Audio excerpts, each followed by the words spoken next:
钱教授前面的发言特别精彩，请教一下钱教授他对于我们中国设计的看法。我们中国的设计界，尚缺乏设计批评的席位。钱教授，您对中国文化和中国设计有着深切的研究你能够给中国设计提出你的批评和建议吗？谢谢，谢谢钱教授。 중국 디자인에 대해서 제가 깊은 연구가 있다고 그러는데 그렇지 못합니다. 많이 부족하고요. 중국 문화가 워낙 광대하죠. 광대해서 제가 아직 이제 어른맛 수준이라고 생각이 됩니다. 중국은 지난 반세기 동안 인류 미래를 결정한 이 최대 변수로 떠올랐어요. 그리고 다가오는 미래도 중국은 절대 변수로 작용할 것이 틀림없습니다. 이 중국을 제가 이렇게 바라볼 때는 참 경이로운 나라다라는 생각이 듭니다. 서방 세계를 비롯해서 지구촌의 모든 나라들이 인구가 감소하고 있습니다. 그리고 노령 인구가 많아지면서 생산에 투입되는 연령이 적어져 가고 있습니다.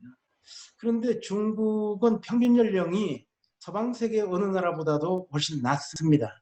생산에 투입할 인력이 많고 지금 많이 둔화되어 있지만 그래도 여전히 높은 출산율을 보이고 있는 나라입니다.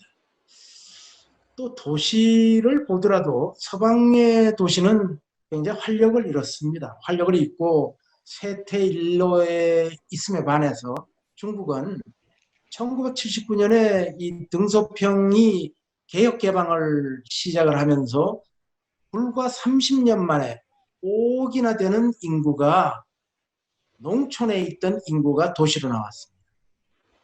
그리고 더 놀라운 것은 앞으로 추가적으로 5억의 인구가 더욱더 도시화할 것으로 예견되고 있습니다.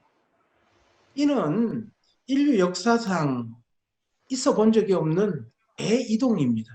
5억이라고 인구라고 하면은 유럽 전역입니다. 영, 불, 독, 스페인, 이탈리아 그리고 작은 나라들 다 합쳐서 5억인데 그 정도가 도시로 나왔다는 것입니다. 그리고 또 다른 것이 떠오르는 거는요. 20세기 100년 동안 지구촌의 건축과 디자인은 바우하우스의 영향을 받지 않는 나라가 하나도 없습니다. 유럽에서는 상대적으로 덜 받은 나라가 이탈리아입니다. 그런데 아시아권에서는 중국이라는 나라는 바우하우스의 전통을 전혀 거부했습니다. 전혀 받지 않았습니다. 그런데 어떻습니까? 우린 바우하우스를 오본으로 해서 교육도 이루어지고 디자인도 해왔는데 100년이 지난 지금 모든 나라에서 바우하우스 이후에 필립 존슨 이런 건축가들이 이제 했던 인터내셔널 스타일의 비맥락성 그리고 반생태성이 논의되고 있고 비판을 받고 있죠.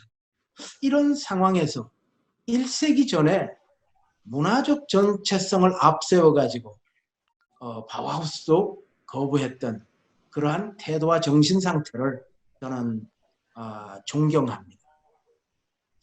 그러나 지난 20여 년간 제가 중국을 여러 차례 오갔습니다.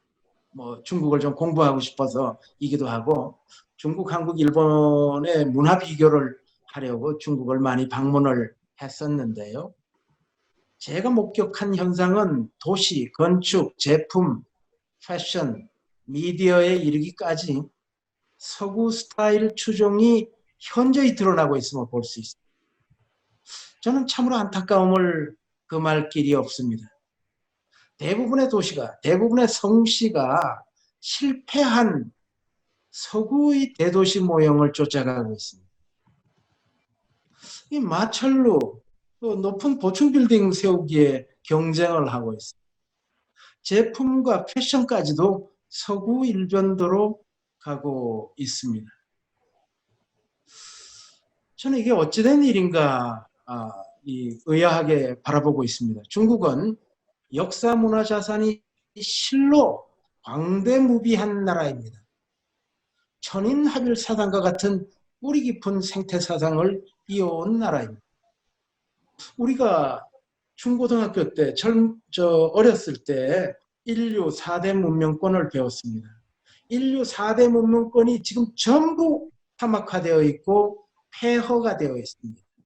그런데 유일하게 독립된 국가체제를 유지하고 오늘날의 G2의 반열에까지 오른 문명권이 황하문명입니다.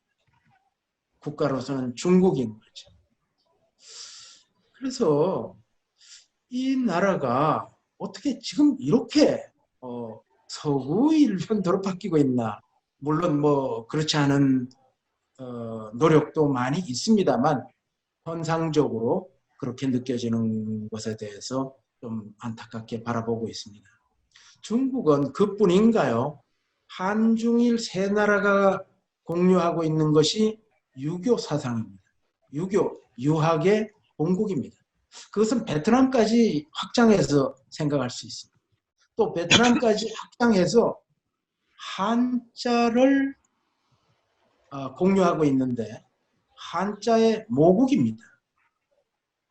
한자는 알파벳과 달리 표의 문자입니다. 한자를 공유하는 문화권의 특성은 사물을 바라보는 시각이 표의적입니다. 표의적으로 바라본다는 것이죠.